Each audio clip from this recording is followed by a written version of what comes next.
हर हर महादेव।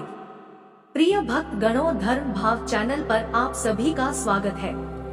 आज की कथा बहुत ही विशेष है क्योंकि आज आप सातों वारों की कथा का श्रवण करने जा रहे हैं। इस कथा के श्रवण से आप सातों वारों के देवी देवताओं का आशीर्वाद प्राप्त करेंगे। इन 7 वारों की कथा सुनने से घर में खुशहाली आती है, घर धन धान्य से परिपूर्ण हो जाता है, घर धन संपत्ति से भर जाता है, दुश्मन खत्म हो जाते हैं, व्यापार में वृद्धि होकर भक्त धन संपदा के साथ एक सुखी जीवन को पाता है।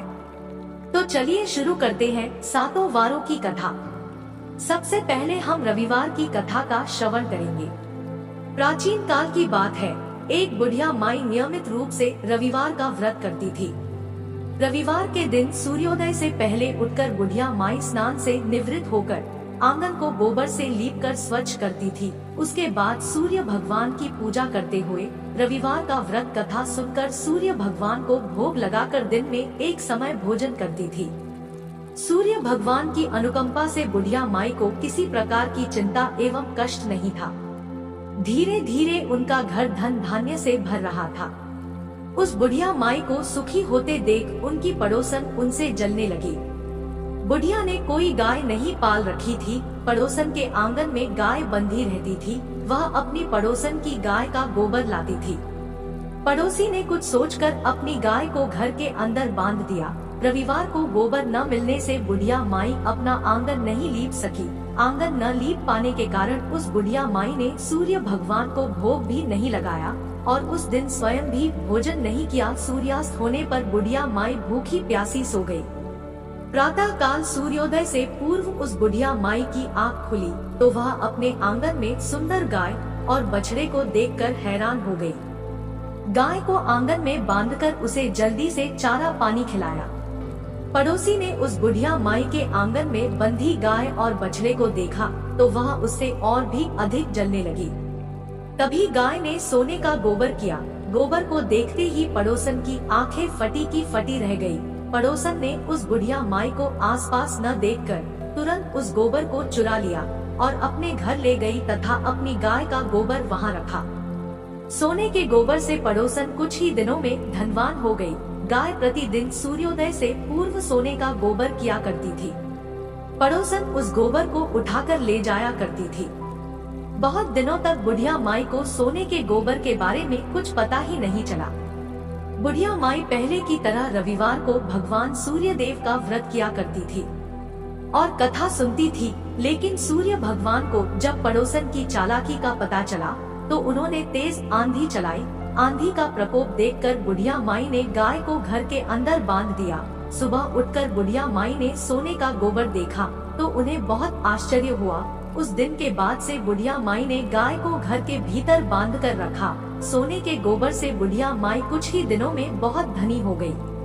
उस बुढ़िया माई के धनी होने से पड़ोसन बुरी तरह से जल भुनकर राख हो गई और उसने अपने पति को समझा बुझाकर उस नगर के राजा के पास भेज दिया।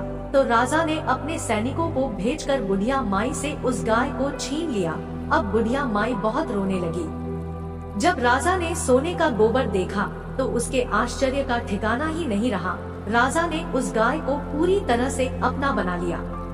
अब इधर रविवार का दिन था। सूर्य भगवान को भूखी प्यासी बुढ़िया माई को इस तरह प्रार्थना करते देख उस पर बहुत करुणा आ गई। उसी रात सूर्य भगवान ने राजा को स्वप्न में कहा, राजन, बुढ़िया की गाय व बछड़ा तुरंत लौटा दो, नहीं तो तुम पर विपत्ति का पहाड़ टूट पड़ेगा, तुम्हारा महल नष्ट हो जाएगा। सूर्य भगवान के सपने से बुरी तरह भयभीत राजा ने उठते ही गाय और बछड़ा बुढ़िया को लौटा दिया। राजा ने बहुत सा धन देकर बुढ़िया माई से अपनी गलती के लिए क्षमा मांगी। राजा ने पड़ोसन और उसके पति को उसकी दुष्टता के लिए दंड दिया। फिर राजा ने पूरे राज्य में घोषणा करवाई कि सभी स्त्री पुरुष रविवार का व्रत किया करेंगे। रविवार का व्रत करने से सभी लोगों के घर धन धान्य से भर गए। राज्य में चारों तरफ खुशहाली छा गई। सभी लोग अपना अपना जीवन यापन करने लगे। उसी दिन से हर रविवार को सभी अपने घर की लिपाई गोबर से करने लगे और भगवान सूर्य देव को प्रसन्न करने लगे। सभी मिलकर बोलिए, सूर्य भगवान की जय। हे सूर्य भगवान, जिस प्रकार आपने अपनी भक्त बुढ़िया माई का घर धन धान्य से भर दिया, ठीक उसी प्रकार से रविवार की कथा सुनने वाले व सुनाने वाले दोनों को देना। प्रिय भक्तों, अब आप श्रवण करेंगे सोमवार की पावन व्रत कथा। ओम नमः शिवाय। एक नगर में एक धनी व्यापारी रहता था। दूर दूर तक उसका व्यापार फैला हुआ था। नगर के सभी लोग उस व्यापारी का सम्मान करते थे। इतना सब कुछ संपन्न होने के बाद भी वह व्यापारी बहुत दुखी था, क्योंकि उसका कोई पुत्र नहीं था, जिस कारण अपनी मृत्यु के पश्चात व्यापारी के उत्तराधिकारी की चिंता उसे हमेशा सताती थी। पुत्र प्राप्ति की इच्छा से व्यापारी प्रत्येक सोमवार भगवान शिव की व्रत पूजा किया करता था और शाम के समय शिव मंदिर में जाकर शिव जी के सामने घी का दिया जलाया करता था। उसकी भक्ति देखकर मां पार्वती प्रसन्न हो गई और भगवान शिव से उस व्यापारी को मनोकामना पूर्ण करने का निवेदन किया। भगवान शिव जी बोले कि इस संसार में सबको उसके कर्मों के अनुसार फल की प्राप्ति होती है। जो प्राणी जैसा कर्म करते हैं उन्हें वैसा ही फल प्राप्त होता है। शिव जी के द्वारा समझाने के बावजूद मां पार्वती नहीं मानी और उस व्यापारी को मनोकामना पूर्ण हेतु वे शिव जी से बार बार अनुरोध करती रही। अंततः माता के आग्रह को देखकर भगवान भोलेनाथ को उस व्यापारी को पुत्र प्राप्ति का वरदान देना पड़ा। वरदान देने के पश्चात भोलेनाथ माता पार्वती से बोले, आपके आग्रह पर मैंने पुत्र प्राप्ति का वरदान तो दे दिया, इसका यह पुत्र मात्र 16 वर्ष तक ही जीवित रहेगा। उसी रात भगवान शिव जी उस व्यापारी के सपने में आए और उसे पुत्र प्राप्ति का वरदान दिया और उसके पुत्र के 16 वर्ष तक जीवित रहने की बात भी बताई। भगवान के वरदान से व्यापारी को खुशी तो हुई, लेकिन पुत्र की अल्प आयु की चिंता ने उस खुशी को नष्ट कर दिया। व्यापारी पहले की तरह सोमवार के दिन भगवान शिव का विधिवत व्रत करता रहा। कुछ ही महीनों के बाद उसके घर एक अति सुंदर बालक ने जन्म लिया और घर में खुशियां ही खुशियां भर गई। बहुत धूमधाम से पुत्र जन्म का समारोह मनाया गया, परंतु व्यापारी को पुत्र जन्म की अधिक खुशी नहीं हुई, क्योंकि उसे पुत्र की अल्प आयु का रहस्य पता था। जब पुत्र 12 वर्ष का हुआ तो व्यापारी ने उसे उसके मामा के यहाँ पढ़ने के लिए वाराणसी भेज दिया। लड़का अपने मामा के साथ शिक्षा प्राप्ति हेतु चल दिया। रास्ते में जहाँ भी मामा भांजे विश्राम करने हेतु रुकते, वहीं पर यज्ञ करते और ब्राह्मणों को भोजन कराते। लंबी यात्रा के बाद मामा भांजे एक नगर में पहुँचे। उस दिन नगर के राजा की कन्या का विवाह था, जिस कारण पूरे नगर को सजाया गया था। निश्चित समय पर बारात आई, लेकिन वर का पिता अपने पुत्र की एक आंख से काना होने के कारण बहुत चिंतित था। उसे भय था कि इस बात का पता चलने पर कहीं राजा विवाह से इनकार न कर दे, जिससे बदनामी होगी। जब वर के पिता ने व्यापारी के पुत्र को देखा तो उसके मस्तिष्क में एक विचार आया। उसने सोचा, क्यों ना इस लड़के को दूल्हा बना कर राजकुमारी से विवाह कर दूं। विवाह के बाद उसको धन देकर विदा कर दूंगा और राजकुमारी को अपने नगर ले जाऊंगा। वर के पिता ने लड़के के मामा से इस संबंध में बात की। मामा ने धन मिलने के लालच में वर के पिता की बात स्वीकार कर ली। लड़के को दुल्हा का वस्त्र पहनाकर राजकुमारी से विवाह कर दिया गया। राजा ने बहुत सारा धन देकर राजकुमारी को विदा किया। शादी के बाद लड़का जब राजकुमारी के साथ लौट रहा था तो वह सच छिपा नहीं सका और उसने राजकुमारी की ओढ़नी पर लिख दिया कि राजकुमारी, तुम्हारा विवाह मेरे साथ हुआ है। मैं तो वाराणसी पढ़ने के लिए जा रहा हूँ और अब तुम्हें किसी और नव युवक की पत्नी बनना पड़ेगा, क्योंकि वह काना है। जब राजकुमारी ने अपनी ओढ़नी पर लिखा हुआ पढ़ा तो उसने काने लड़के के साथ जाने से इनकार कर दिया। राजा को जब यह बात पता चली तो उसने राजकुमारी को महल में ही रख लिया। उधर लड़का अपने मामा के साथ वाराणसी पहुंच गया और गुरुकुल में पढ़ना शुरू कर दिया। जब उसकी आयु 16 वर्ष की हुई तो उसने यज्ञ किया। यज्ञ की समाप्ति पर ब्राह्मणों को भोजन कराया और खूब अन्न वस्त्र दान किया। रात को वह अपने शयन कक्ष में सो गया। शिव के वरदान के अनुसार शयन अवस्था में ही उसके प्राण पखेरु उड़ गए। सूर्योदय पर मामा मृत भांजे को देखकर रोने पीटने लगा। आसपास के लोग भी एकत्रित होकर दुख प्रकट करने लगे।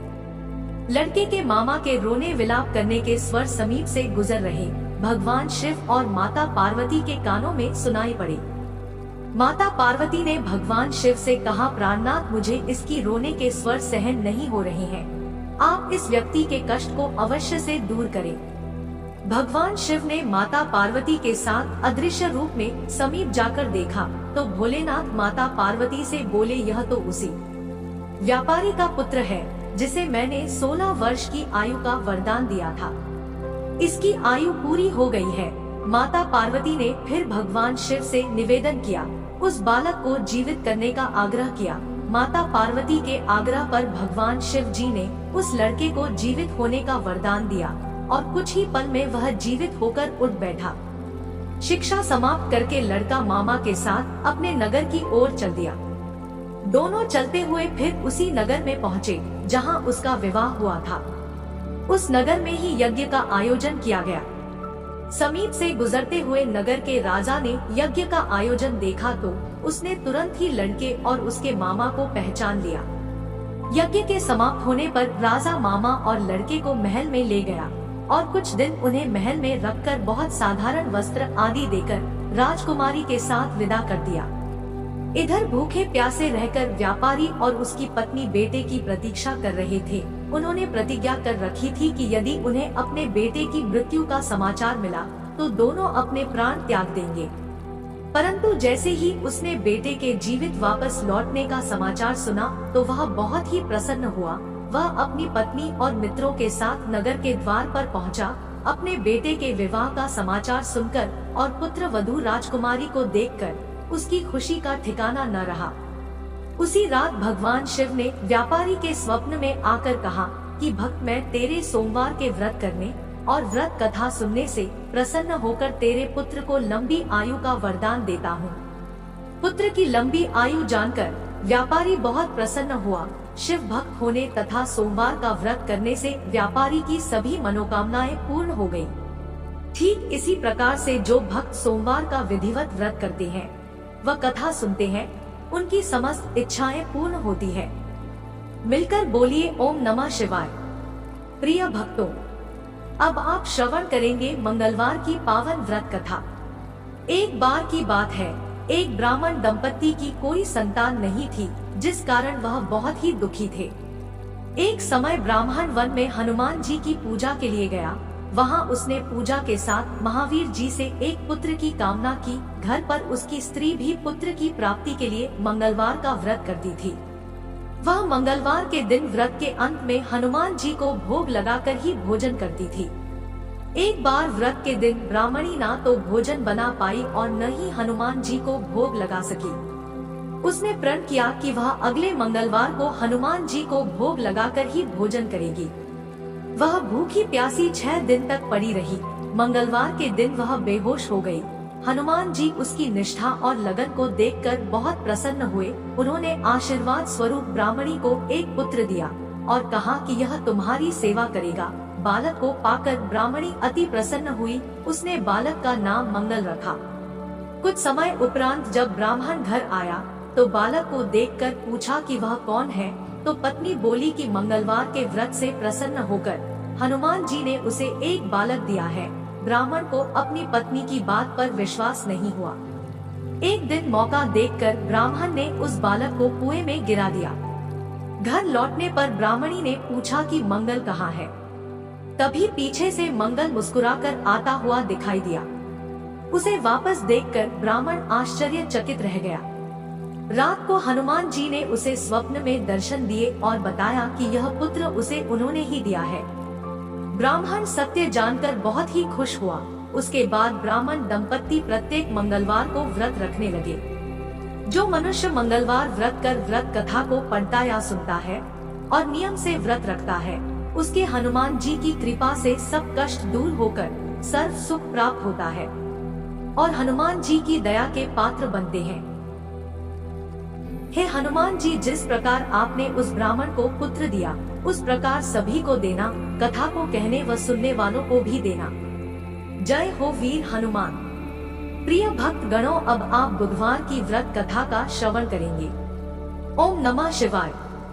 एक बार की बात है, एक व्यक्ति के विवाह को कई वर्ष बीत गए। विवाह के बाद उसकी पत्नी एक बार अपने मायके गई हुई थी। पत्नी के मायके में रहने के कई दिनों बाद उसका पति अपनी पत्नी को वापस लाने के लिए ससुराल पहुंचा।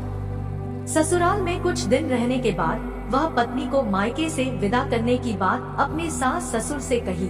बुधवार का दिन होने के कारण उसके सास ससुर ने कहा कि इस दिन बेटी ससुराल नहीं जा सकती, इस कारण विदाई नहीं हो सकती। लेकिन वह व्यक्ति नहीं माना और अपनी पत्नी को मायके से विदा कराकर अपने घर की तरफ चल दिया। रास्ते में जाते वक्त पत्नी को बहुत तेज से प्यास लगी।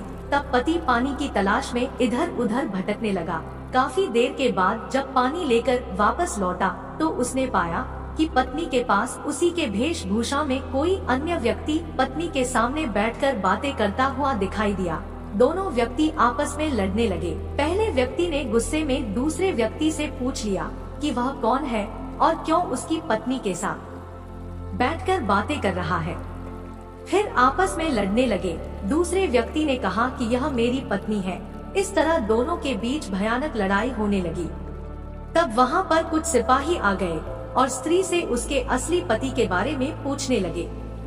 दोनों व्यक्ति को देखकर स्त्री हैरान हो गई, दुविधा में पड़ गई, क्योंकि दोनों एक जैसे ही लग रहे थे। तब पहले व्यक्ति ने परेशान होकर मन में कहा कि भगवान, ये कौन सी लीला है कि तभी आकाशवाणी हुई कि बुधवार के दिन पत्नी को विदा करवाकर नहीं ले जाना चाहिए था। यह सुनकर पहला व्यक्ति समझ गया कि यह बुद्धदेव की लीला है। फिर वह व्यक्ति बुद्धदेव से प्रार्थना करने लगा और क्षमा मांगने लगा और फौरन ही बुद्धदेव अंतर्ध्यान हो गए और उस व्यक्ति को अपनी पत्नी मिल गई। तभी से हर बुधवार के दिन भगवान गणेश की पूजा होने लगी। यह पूजा इसलिए की जाती है ताकि हमारी यात्रा में किसी प्रकार का विघ्न न पड़े और गणेश जी की कृपा बनी रहे। सभी मिलकर प्रेम से बोलिए, गणेश जी महाराज की जय हो। ओम नमः शिवाय। प्रिय भक्तगणों, अब हम विशेष फलदायी बृहस्पतिवार की कथा सुनेंगे।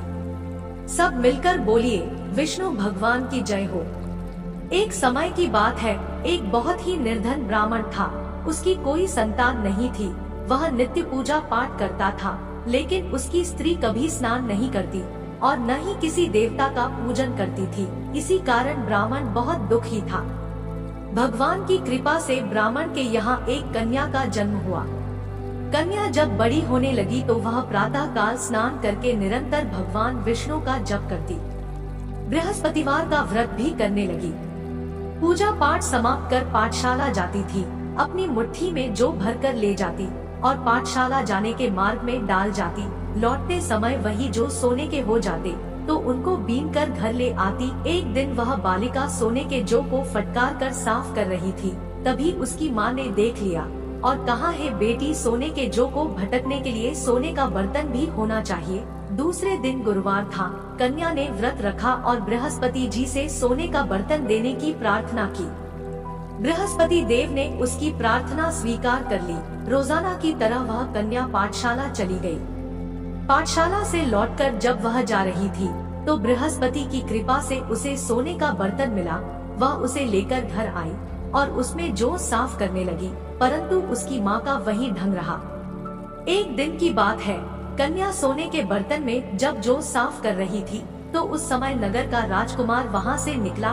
कन्या के रूप को देखकर वह उस पर मोहित हो गया। राजमहल आकर वह भोजन तथा जल त्याग कर उदास होकर लेट गया।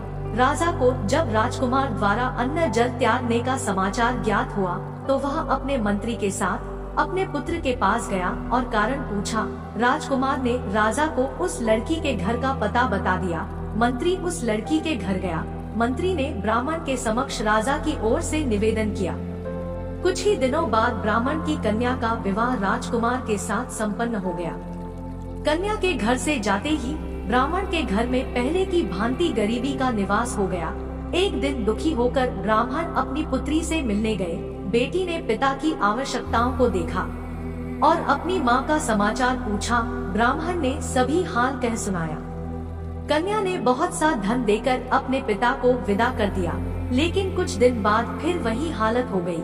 ब्राह्मण फिर से अपनी कन्या के पास गया और सभी हाल कह सुनाया तो पुत्री बोली, है पिताजी, आप माताजी को यहाँ ले आओ, मैं उन्हें विधि बताऊंगी। जिससे गरीबी दूर हो जाए।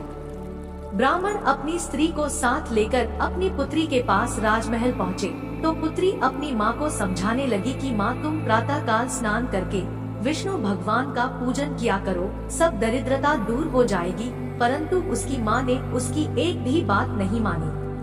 वह प्रातः काल उठकर अपनी पुत्री का बचा झूठा खाना खा लेती है। उसकी पुत्री को बहुत गुस्सा आया। उसने अपनी माँ को एक कोठरी में बंद कर दिया। प्रातः उसे स्नान आदि करवा के पूजा पाठ करवाया तो उसकी माँ की बुद्धि ठीक हो गई। इसके बाद वह नित्य नियम से पूजा पाठ करने और प्रत्येक बृहस्पतिवार को व्रत करने लगी। इस व्रत के प्रभाव से मृत्यु के बाद वह स्वर्ग को गई। वह ब्राह्मण ही सुख पूर्वक इस लोक का सुख भोग कर स्वर्ग को प्राप्त हो गया। हे विष्णु भगवान, जैसे आपने उस ब्राह्मण व ब्राह्मणी को स्वर्ग की प्राप्ति कराई, ठीक उसी प्रकार सबको कराना। हे भगवान, इस कथा को कहने वाले व सुनने वाले दोनों को देना। सब मिलकर बोलिए, विष्णु भगवान की जय। प्रिय भक्तों, अब आप श्रवण करेंगे शुक्रवार की संतोषी माता की व्रत कथा का। जय माँ संतोषी। एक बुढ़िया के 7 बेटे थे। 6 कमाने वाले थे जबकि एक निकम्मा था। बुढ़िया 6 बेटों की रसोई बनाती, भोजन कराती और जो झूठा उनसे बचता वह 7वें बेटे को दे देती। एक दिन वह बेटा अपनी पत्नी से बोला, देखो मेरी माँ मुझे कितना प्रेम करती है। पत्नी बोली, हाँ मुझे दिखता है कि आपकी माँ आपको झूठा खिलाती है और वह कितना प्यार करती है। यह सुनकर बेटे ने कहा, नहीं ऐसा नहीं हो सकता, मैं जब अपनी आँखों से देखूंगा तभी विश्वास करूंगा। मेरी माँ मुझे झूठा नहीं खिला सकती। कुछ दिन बाद त्योहार आया। घर में 7 प्रकार के भोजन व चूरमे के लड्डू बने। वह जांचने के लिए सिर दुखने का बहाना कर पतला वस्त्र सिर पर रखकर रसोई घर में सो गया। वह कपड़े में से सब देख रहा था। भाई भोजन करने आए। उसने देखा माँ ने उसके लिए सुंदर आसन बिछाया, नाना प्रकार की रसोई परोसी और आग्रह करके उन्हें खाना खिलाया।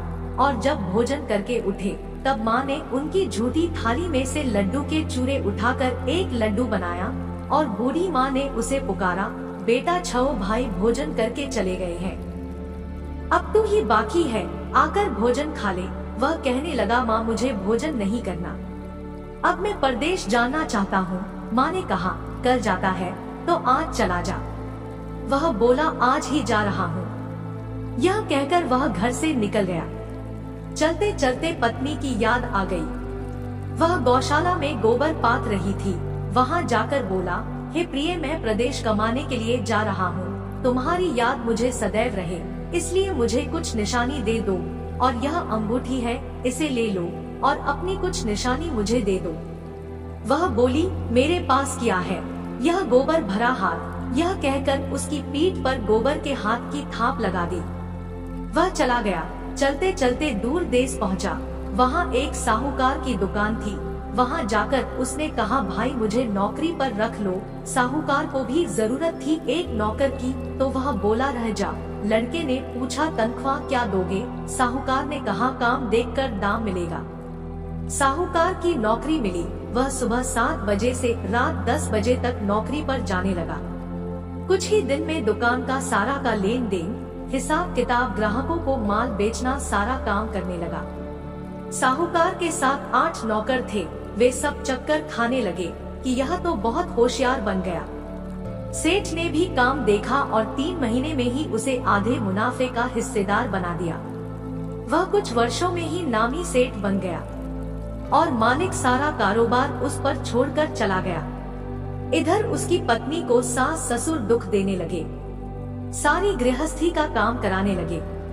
लकड़ी लेने जंगल भेजते, घर के आटे से भूसी निकलती, उसकी रोटी बना कर दी जाती और फूटे नारियल के खोल में उसे पानी पीने के लिए दिया जाता। एक दिन वह लकड़ी लेने जा रही थी।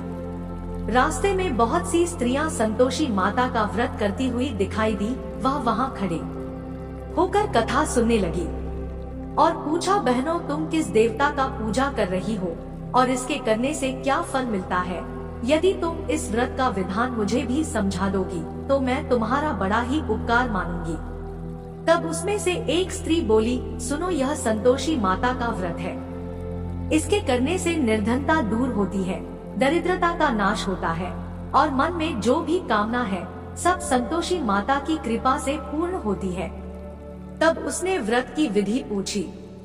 वह भक्तिन स्त्री बोली, 1.25 आने का गुड़ चना लेना, इच्छा हो तो 1.25 पाव आने का लेना या 1.25 रुपए का ही सहूलियत के हिसाब से लेना, बिना परेशानी और श्रद्धा व प्रेम से जितना भी बन पड़े ले लेना। प्रत्येक शुक्रवार को निराहार रहकर कथा सुनना भी सुनाना। इसके बीच क्रम टूटे नहीं, लगातार नियम पालन करना। सुनने वाला कोई न मिले तो घी का दीपक जलाकर उसके आगे या जल के पात्र को सामने रखकर कथा कहना। जब तक कार्य सिद्ध न हो नियम का पालन करते रहना और कार्य सिद्ध हो जाने पर व्रत का उद्यापन करना। यदि किसी के ग्रह खराब होते हैं तो भी माता वर्ष भर में कार्य सिद्ध कर देती है। सिद्ध होने पर उद्यापन करना चाहिए, बीच में एक नहीं करना है। उद्यापन में 2.5 सेर आटे का खाजा तथा इसी परिणाम से सेर तथा चने का साग बनाना, 8 लड़कों को भोजन कराना। जहाँ तक मिले तो देवर जेठ भाई बंधु के ही हो, न मिले तो रिश्तेदार और पड़ोसियों को बुला लेना। उन्हें भोजन करा यथाशक्ति दक्षिणा देकर माता का नियम पूरा करना। उस दिन भर में खटाई न खाना। यह सुनकर बुढ़िया के लड़के की बहू चल दी। रास्ते में लकड़ी के बोझ को बेच दिया और उन पैसों से गुड़ चना लेकर माता के व्रत की तैयारी कर आगे चली और सामने मंदिर देखकर पूछने लगी, यह मंदिर किसका है? सब कहने लगे कि संतोषी माता का है। यह सुनकर माता के मंदिर में जाकर चरणों में लेट गई, विनती करने लगी, माँ मैं विकट अज्ञानी हूँ, व्रत के कुछ भी नियम नहीं जानती हूँ, मैं दुखी हूँ। हे माता, हे जगत जननी, मेरा दुख दूर कर, मैं तेरी शरण में हूँ। माता को दया आ गई। एक शुक्रवार बीता कि दूसरे को उसके पति का पत्र आया और तीसरे शुक्रवार को उसका भेजा हुआ पैसा आ पहुँचा। यह देखकर जेठ जेठानी के लड़के ताने देने लगे, कहा कि काकी के पास पत्र आने लगे, रुपया आने लगा, अब तो काकी की खातिर बढ़ेगी। बेचारी सरलता से कहती, भैया कागज रुपया आवे, सबके लिए अच्छा है। ऐसा कहकर आंखों में आंसू भरकर संतोषी माँ के मंदिर में मातेश्वरी के चरणों में गिरकर रोने लगी और कहने लगी, माँ मैंने तुमसे पैसा कब मांगा है? मुझे पैसे से क्या काम? मुझे तो अपने सुहाग से काम है।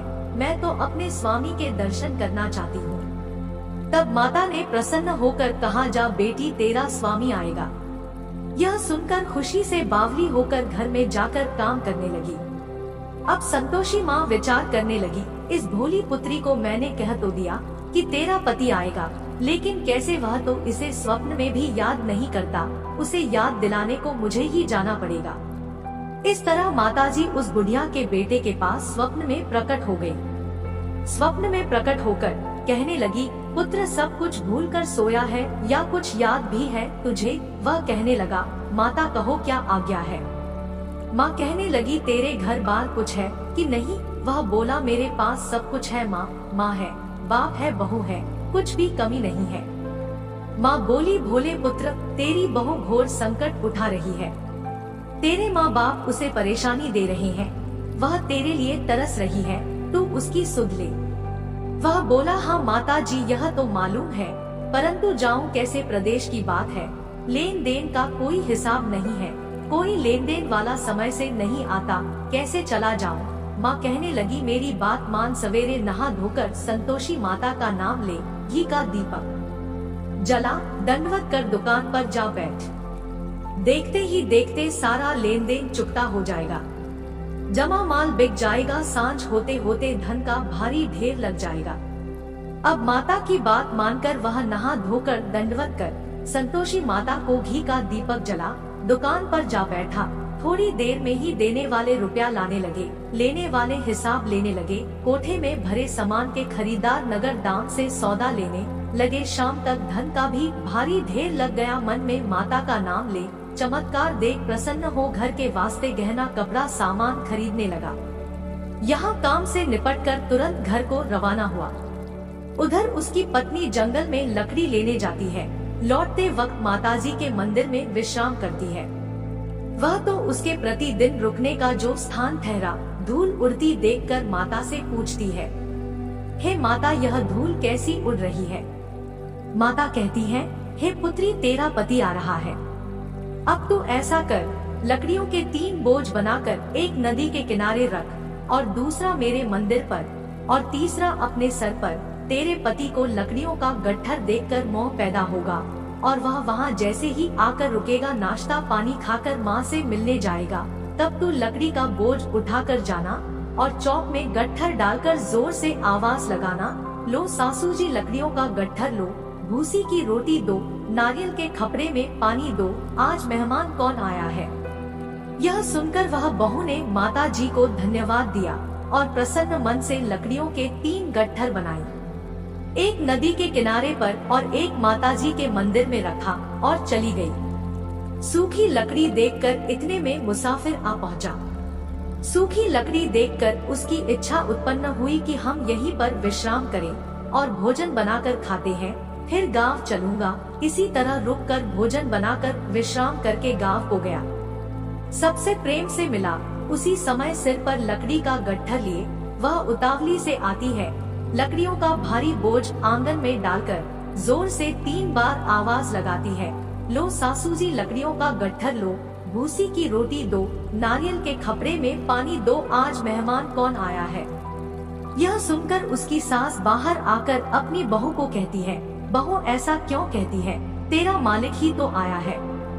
बैठ मीठा भात खा, भोजन कर। वही कपड़े गहने, वही उसकी आवाज सुनकर उसका पति बाहर आता है, अंगूठी देख व्याकुल हो जाता है। माँ से पूछा कि माँ यह कौन है। माँ बोली, बेटा यह तेरी बहू है। जब से तू गया है तब से ये सारे गांव में भटकती फिरती है, घर का कामकाज कुछ नहीं करती, 4 पहर आकर खा जाती है। वह बोला, ठीक है माँ, मैंने इसे भी देखा और तुम्हें भी। आप दूसरे घर की ताली दो, उसमें रहूंगा। माँ बोली, ठीक है, जैसी तेरी मर्जी। तब वह दूसरे कमरे की तीसरी मंजिल का कमरा खोल सारा सामान जमाता है। एक ही दिन में राजा के महल जैसा ठाट बाट बन गया। अब क्या था, बहुत सुख भोगने लगी। इतने में शुक्रवार आया। उसने अपने पति से कहा, मुझे संतोषी माँ के व्रत का उद्यापन करना है। पति बोला, खुशी से कर लो। वह उद्यापन की तैयारी करने लगी। जेठानी के लड़कों को भोजन के लिए कहने गई और वह राजी हो गए, परंतु पीछे से जेठानी ने अपने बच्चों को सिखाया, देखो भोजन के समय खटाई मांगना, जिससे उसका उद्यापन पूरा न हो। लड़के खाना खाने के लिए चले गए। खीर खाना पेट भर खाया, परंतु खाने के बाद में कहने लगे, हमें खटाई दो, खीर खाना हमको नहीं भाता, देखकर अरुचि हो रही है। वह कहने लगी, बच्चों खटाई किसी को नहीं दी जाएगी, यह तो संतोषी माँ का प्रसाद है। लड़के उठ खड़े हुए, बोले, पैसा लाओ। भोली कुछ नहीं जानती थी, उसने पैसा दे दिया। लड़के उसी समय उठकर के इमली की खटाई दुकान से खरीद कर लेकर आए और खाने लगे। यह देखकर बहू पर माताजी ने कोप किया। राजा के दूत उसके पति को पकड़कर ले गए। जेठ जेठानी मनमाने वचन करने लगे कि लूट लूट कर धन इकट्ठा करके लाया है, अब सब मालूम पड़ जाएगा जब जेल की हवा खाएगा।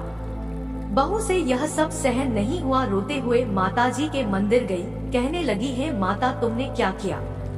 हंसाकर अब भक्तों को रुलाने लगी। माता बोली, बेटी तूने उद्यापन करके मेरा व्रत भंग किया है।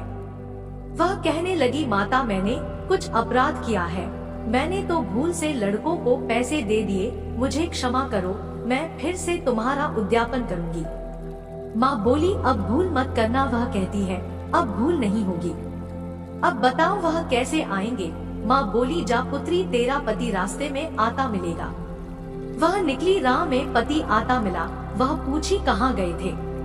वह कहने लगा, इतना धन कमाया है, उसका टैक्स राजा ने मांगा था, वह भरने गया था। वह प्रसन्न हो बोली, भला हुआ, अब घर को चलो। कुछ दिन बाद शुक्रवार का व्रत आया। वह बोली, मुझे फिर से माता का उद्यापन करना है।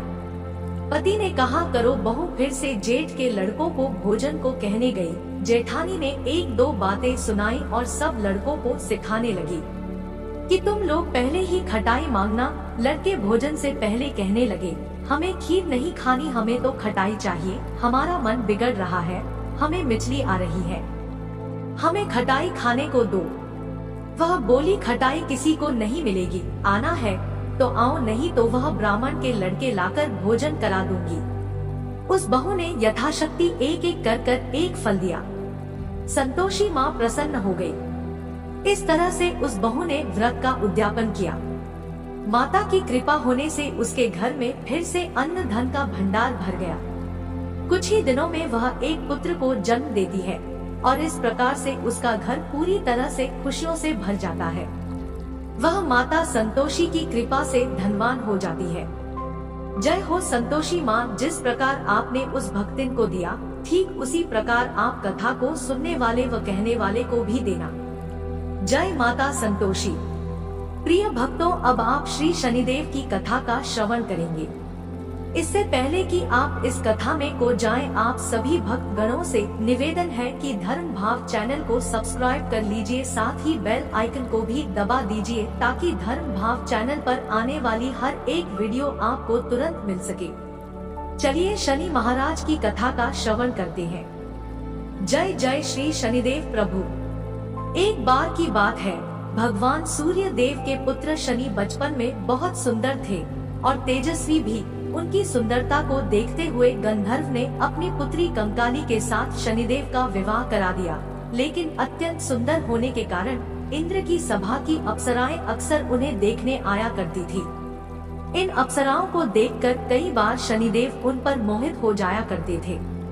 यह बात गंधर्व पुत्री कंकाली को अच्छी नहीं लगी। तब गंधर्व पुत्री कंकाली ने पति शनि देव को यह श्राप दे दिया कि आज के पश्चात सुंदरता को खोकर बदसूरत हो जाए और आपकी दृष्टि हमेशा नीचे की तरफ रहे। अगर आप सीधे दृष्टि से किसी की तरफ देखते हैं तो उस पर 7.5 का भाव प्रकट हो जाएगा। तब शनि देव ने भगवान शिव की घोर तपस्या की। तपस्या के पश्चात भगवान शिव प्रसन्न हुए और बोले, हे सूर्यपुत्र शनिदेव, क्या हुआ? शनिदेव बोले कि हे शिव शंभु, हम पर कृपा करके हमारी दृष्टि को सीधे देखने के लिए वर दीजिए। भगवान शिव बोले, जो व्यक्ति शनिवार के दिन पीपल के नीचे तेल का दिया जलाएगा, उस पर पड़ने वाली तुम्हारी अशुभ दृष्टि शुभ दृष्टि में बदल जाएगी। इसलिए शनिवार के दिन पीपल के नीचे शनिदेव की पूजा होती है और उन्हें तेल भी चढ़ाया जाता है।